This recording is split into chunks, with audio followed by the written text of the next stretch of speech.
Hello, I am Dr. Kuldeep and I welcome you all in this video lecture series on water and mineral metabolism. During this video lecture, you will be able to explain the distribution of water in the body, describe the importance of water balance and organs involved in it, define dehydration and its symptoms, causes, treatment, define electrolyte balance, acid-base balance, how body maintains the normal pH, and state the various disease mechanism of changes in blood pH. In part 1, we have discussed about water balance and electrolyte balance. Let's see about acid-base balance in this part 2. Normal blood pH is slightly alkaline and is maintained in the narrow range of 7.35 to 7.45. The pH of intracellular fluid is rather variable. Erythrocyte pH is 7.2, whereas for skeletal muscle pH is 6. Maintenance of blood pH is an important homeostatic mechanism of the body. In normal circumstances, regulation of blood pH varies very little. Changes in blood pH will alter the intracellular pH and subsequently alters the metabolism. Like all of you knows that the enzymes can able to work at optimum pH. If there is a change in the pH can affect the enzyme function and simultaneously it will alter the metabolism of proteins, carbohydrate and lipids too. It is estimated that the blood pH compatible to life is 6.8 to 7.8. Let's see how body maintains this acid-base balance. In the body, both acids and bases are produced in various metabolic reactions. Let's see first the production of acids by the body. Body's metabolism is accompanied by an overall production of volatile and non-volatile acids. Carbonic acid is a volatile acid and produced from the metabolism and it is a metabolic product of CO2. The non-volatile acids like lactic acid which is produced in anaerobic metabolism, sulfuric acid which is generated from proteins, and phosphoric acid which is derived from organic phosphates. A diet rich in animal proteins results in more acid production by the body. That ultimately leads to the excretion of urine which is profoundly acidic. The formation of basic compounds in the metabolic processes of body at a normal physiology is negligible. Some amount of bicarbonate is generated from the organic acids such as lactate and citrate. The ammonia which is produced during the protein metabolism, which is a toxic molecule, get converted into urea and hence its contribution to maintaining the pH of the blood is insignificant. The vegetarian diet has an alkalizing effect on the body. This is reflected by the excretion of neutral or slightly alkaline urine by these subjects. Now there is a question. If body's metabolic processes are able to generate the acidic and basic compounds, then how body maintains the blood pH or the acid-base balance? And this maintenance of blood pH is done by three lines of defense to regulate the body's acid-base balance and maintain the blood pH that is near around 7.4. And these are blood buffers, respiratory mechanism, and another is renal mechanism. Let's see first blood buffers. Blood contains three buffer systems: bicarbonate buffer, phosphate buffer, and protein buffer. Bicarbonate buffer is a predominant buffer system of the extracellular fluid. It is evident from the Henderson-Hasselbalch equation that the pH of a blood is dependent on a ratio of the concentration of the base to acid. If the ratio is 20:1, then the blood pH is 7.4. Concentration of bicarbonate is much higher than the carbonic acid, that is 20:1, and it is called alkali reserve, which is responsible for buffer the hydrogen ions. Next buffer is a phosphate buffer system. Constitutes sodium dihydrogen phosphate and disodium hydrogen phosphate. It is intracellular buffer and hence is less effective to maintain the blood pH.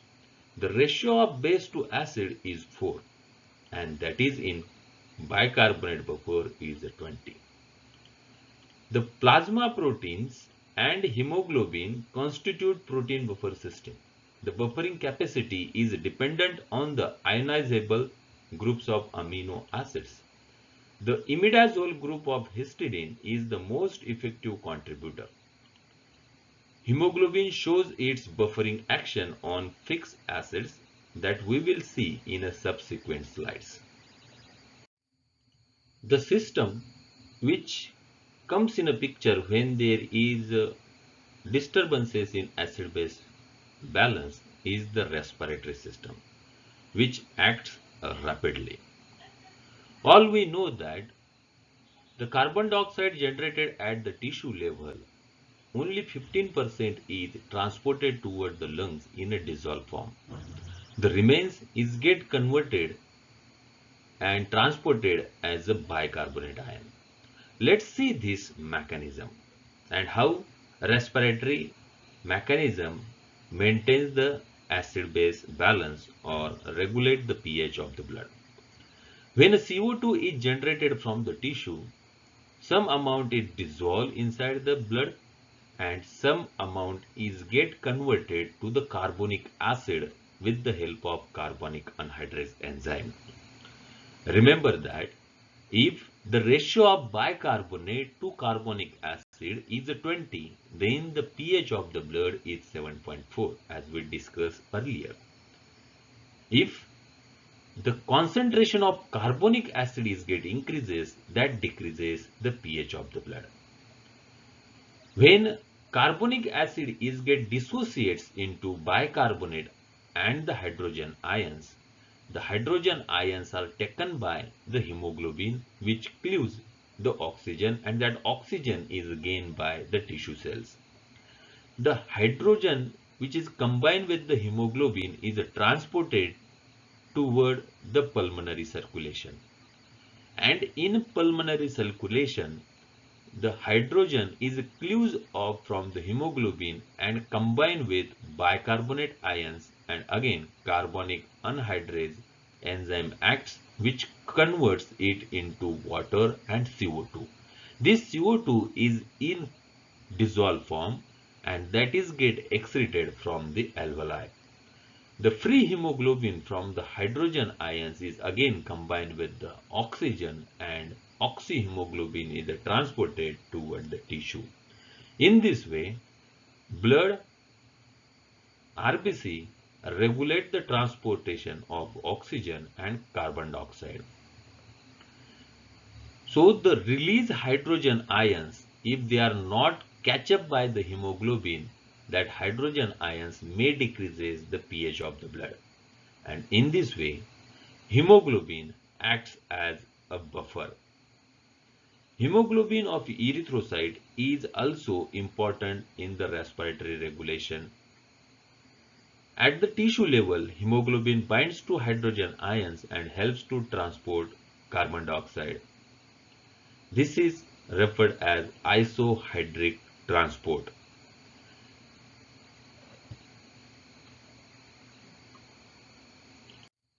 RBC lack of aerobic metabolic pathways. Hence, RBC produces very little amount of carbon dioxide. The plasma carbon dioxide diffuses into the RBC along the concentration gradient, where it combines with water to form carbonic acid.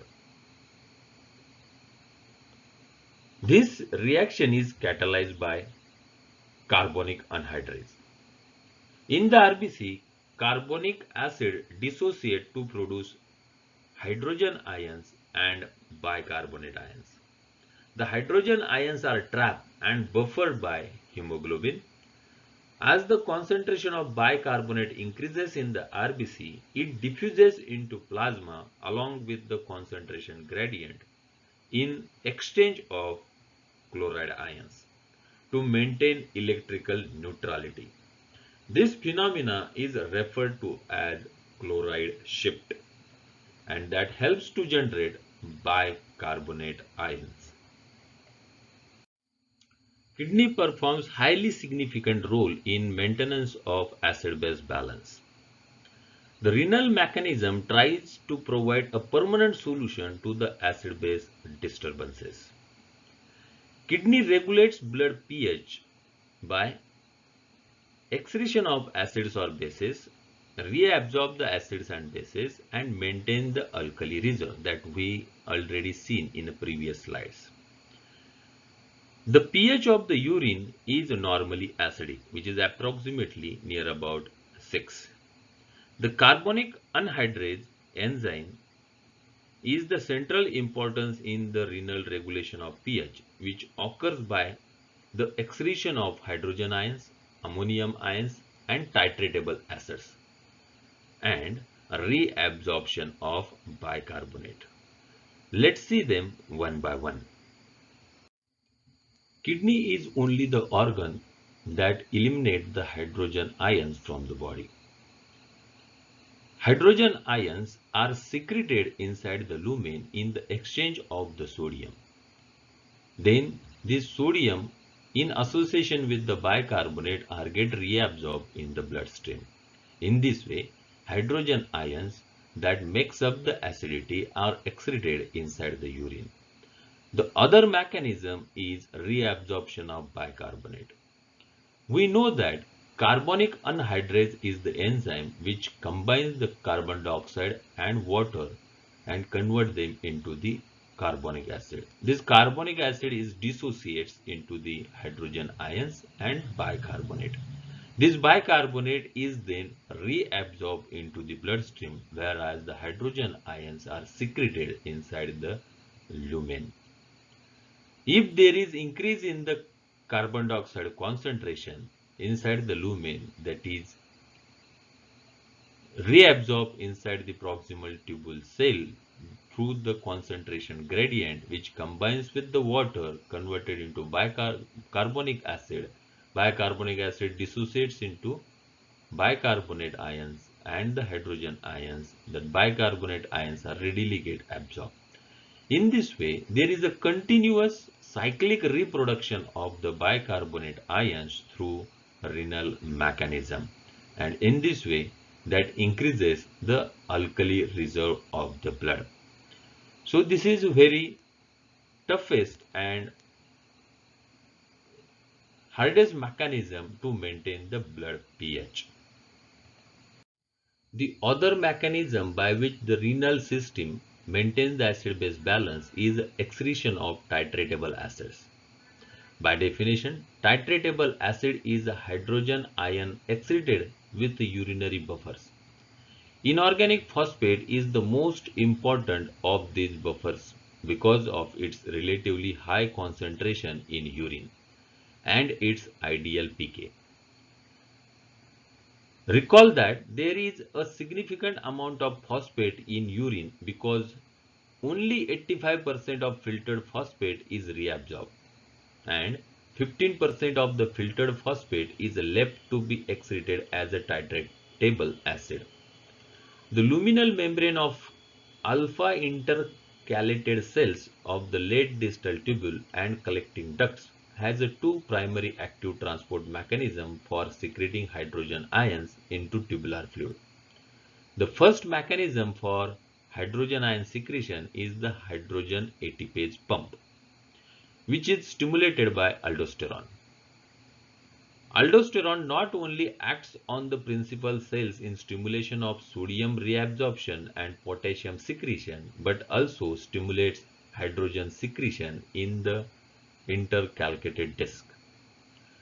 The other mechanism for hydrogen ion secretion is the hydrogen potassium ATPase pump. This is a co-transporter responsible for potassium reabsorption. In the lumen, the secreted hydrogen ions combine with the phosphate and the dihydrogen phosphate is get excreted. In this way, the disodium hydrogen phosphate work as a buffer inside the lumen to excrete out the hydrogen ions, and this is the titratable acid which is get excreted. The another mechanism is excretion of ammonium ions. The hydrogen ions combines with the ammonia to form ammonium ion. The renal tubular cell deamidate glutamine to glutamate and ammonia. This reaction is catalyzed by the enzyme glutaminase. The ammonia liberated in this reaction diffuses into tubular lumen where it combines with the hydrogen ions to form ammonium ions. Ammonium ion is a major urine acid. It is estimated that about half to two-thirds of the body acid load is eliminated in the form of ammonium ions. For this reason, renal regulation via ammonium excretion is very effective to eliminate large quantities of acids produced in the body. This mechanism becomes predominant particularly in acidosis. Now let's see various disorders of acid-base balance. These disorders are acidosis and alkalosis. Acidosis means a decline in blood pH and alkalosis is a rise in blood pH. Let's see them one by one. The main cause of metabolic acidosis is due to an excessive production of organic acids, which combine with sodium bicarbonate and deplete the alkali reserve. Increased production and accumulation of organic acids causes an elevation in the anion gap. Anion gap is defined as the difference between the total concentration of measured cation, that is sodium and potassium, and that of measured anion, that is chloride and bicarbonate. This reduction in bicarbonate concentration may be because of utilization of bicarbonate for buffering the hydrogen ion, loss of bicarbonate in urine or in a GIT, and failure to regenerate it. Various clinical causes of metabolic acidosis are diabetes mellitus, renal failure, lactic acidosis, and severe diarrhea. It is compensated by hyperventilation. This leads to an increased elimination of carbon dioxide from the body, but respiratory compensation is only short-lived, but it is faster. Renal compensation sets in within 3 to 4 days and the hydrogen ions are excreted as ammonium ions. Respiratory acidosis is due to retention of carbon dioxide, and that means the carbonic acid. There may be several causes for respiratory acidosis, which includes depression of respiratory center, overdoses of some drugs, pulmonary disorders like bronchopneumonia, and high content of carbon dioxide in breathing air. The renal mechanism comes for the rescue to compensate respiratory acidosis. More bicarbonate is generated and retained by the kidneys, which adds up to the alkali reserve of the body. The excretion of titratable acidity and ammonium ion is elevated in the urine. Metabolic alkalosis means rise in blood pH. This is due to increase in bicarbonate concentration. The causes are excessive vomiting, excessive intake of sodium bicarbonate for the therapeutic purposes like to control the gastric acidity, Cushing syndrome, where there is a hypersecretion of aldosterone, causes the increased retention of sodium and loss of potassium from the body.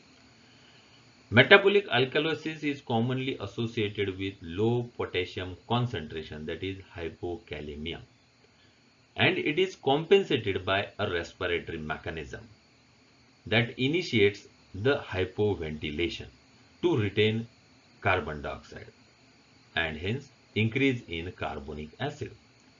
This is slowly taken over by renal mechanism which excretes more bicarbonate and retains hydrogen ions to decrease the blood pH.